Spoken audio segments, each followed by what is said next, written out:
कवि सूर्य बलदेव रथंक जन्मस्थान को नहीं विवाद दुई फाड़ गंजाम ओडिया कवि बलदेव बड़खेमुंडी विजयनगर ना कवि सूर्य नगर आठगढ़ जहाँ नहीं तेजुछि बाक युद्ध दिगपहंडीर कवि सूर्य स्मृति कमिटी सभा माध्यम विभिन्न साहित्यिक और बुद्धिजीवी को एकाठी करी बलदेव बड़खेमुंडी विजयनगर बोली जुक्ति रखिछन्ति।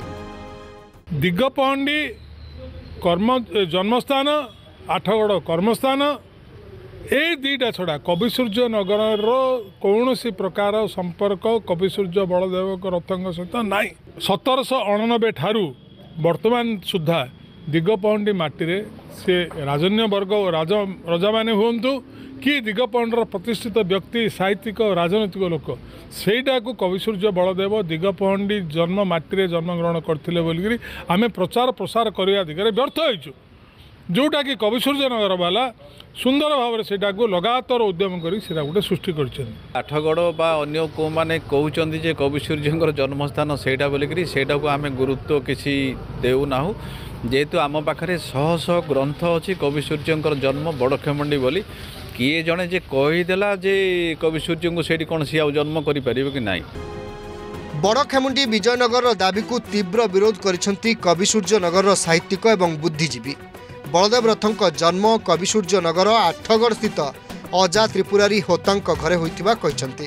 तांकर बाल्य जीवन ठारू आरंभ करी विवाह एवं कर्ममय जीवनर सबु स्मृति एठारे थिबा सेमाने जुक्ति बाढ़िसेंती। प्रथम प्रमाण हिसाब रे आमे धरि नेबा जे पुरीर गजपति कपिलेन्द्र देव 23 अंक कवि सूर्य को से एक सनंद देइथिले जो सनंद से स्वतंत्र भाव में लिखिथिले जे कवि सूर्य बलदेव रथ आठगढ़ पाटना निवासी अटंती। कवि सूर्यंकर जन्म स्थान को नहीं आज जो द्वंद्व सृष्टि होइछि ताहा एक युक्तिहीन वार्तालाप। कवि सूर्य प्रकृत आमर आठगढ़ जन्म मृत्यु दीटा जाक वर्तमान भी तांकर मृत्यु जो कबर तांकर जो स्टेज बसाई वर्तमान अच्छी आगे जोटे बसिकी कनक देवी को आराधना करथिले सेठारू कवि सूर्य सेठे बसिकी बाधिला जानी क्षमा कर नहिले रमा से बहुत गीत गाइले तांके कनक दुर्गा को आराधना करथिले।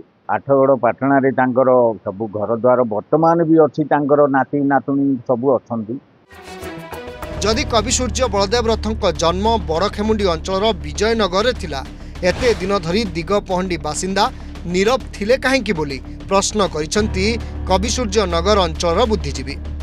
कवि सूर्य बलदेवंक नाम रे किछि सरकारी अनुदान आसिबार अछि जहाकू हड़प करिबा पई दिगपहंडी अंचल किछि चक्रांतकारी षडयंत्र करुथुबा संगीन अभियोग होइछि।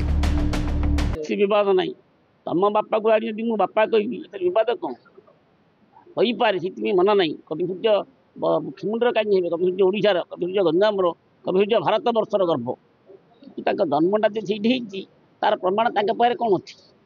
बड़खेमुंडीर विजयनगर बोली कहुई विजयनगर बापा थे विजयनगर परिवार थिला पूर्व किंतु तापर तो कवि सूर्य ये बढ़ी ना। कवि सूर्य राशि राशि उदाहरण राशि राशि लोक कथा राशि राशि किंवदंती कवि सूर्य रचन आठगढ़ विजयनगर कौन गंधवासन नहीं कि दिगपहंडीर किसी गंधवासन नहीं केवल सी आठगढ़ रजा ना फंड कर अष्टदुर्ग ना फंड कर झाड़खंड रसा बादशाह भणी बोली लेकिन जगतपुरी तो आसला कौटी। कवि सूर्य नगर आठगढ़ हूँ बलदेव एवं आठगढ़ पाटना हूँ कर्मस्थल आठगढ़ पाटना हूँ मृत्यु जोड़े श्मशान जाए सब कबर अच्छी। वर्तमान सरकारी कुछ अर्थ आसी फांकीवाई से कुचक्रांत कर किंतु आमर आठगढ़ तालुका येटा हूँ बलदेव हूँ अस्मिता से आम आठगढ़ तालुकार अस्मिता को केवल क्षुण्ण होगा देवुना यापाई जहाँ दरकार आग को आंदोलन हो जो स्तर को जीवा पड़ो आम से स्तर को जीवा प्रस्तुत अच्छु। कवि सूर्य बलदेव रथंक घर ठिकाना खोजा को नहीं उभय दस्तावेज मध्य तैयारी कर सारे आगकू ए विवाद केउ मोड़ नेउछि ताहा समय कहिबो। आस्कारू शिवराम सिंह दिगपहंडी नारायण सेठी रिपोर्ट प्रमेय न्यूज 7 डिजिटल।